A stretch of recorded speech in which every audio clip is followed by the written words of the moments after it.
2003 આદરણીય પ્રધાનમંત્રી શ્રી નરેન્દ્રભાઈ મોદીજી દ્વારા ગુજરાતમાં વાઇબ્રન્ટ ગુજરાત લોન્ચ કરીને ગુજરાતને ઇન્વેસ્ટમેન્ટની દિશામાં મેન્યુફેક્ચરિંગ સેક્ટરની અંદર એક ખૂબ જ મોટું પ્રોત્સાહન અપાવ્યું।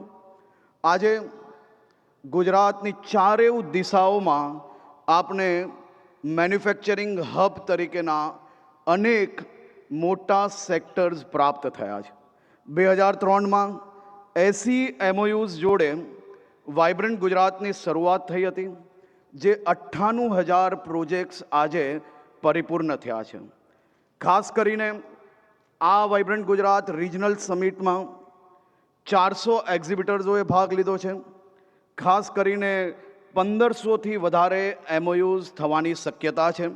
રિવર્સ બાયર્સ સેલર્સ મીટની અંદર 16 દેશોના મહાનુભાવો અહીંયા પધાર્યા છે। ખાસ કરીને આ બેઉ સેક્ટરના MSME સેક્ટરને ખૂબ મોટો ફાયદો આનાથી થઈ શકે છે। અનેકવાર અનેક લોકો પૂછે છે કે ગુજરાતમાં જ ઇન્વેસ્ટમેન્ટ કેમ કરવું જોઈએ। ગુજરાત રાજ્યમાં ખાસ કરીને મોબિલિટીની વાત હોય તો રસ્તા, rail network, airport, ports connectivity, આ બધા જ ક્ષેત્રની અંદર ગુજરાતે ખૂબ સારી રીતે વિકાસ કર્યો છે। સ્ટેબિલિટીની વાત હોય તો નીતિઓ અહીંયા ઝડપથી બદલાતી નથી।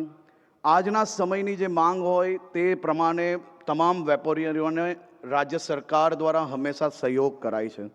સેફટીની વાત હોય તો રોકાણકારો માટે પણ અને નાગરિકો માટે બી અહીંયા સૌથી સારી સુરક્ષાઓનું પ્રાવધાન ખાસ કરીને ગુજરાતના તમામ ખૂણાઓમાં રાજ્ય સરકાર દ્વારા વ્યવસ્થાઓ ઊભી કરવામાં આવી છે। ગેરંટીની વાત હોય તો અહીં આપેલા વચનો એ હંમેશા પૂરા થાય છે।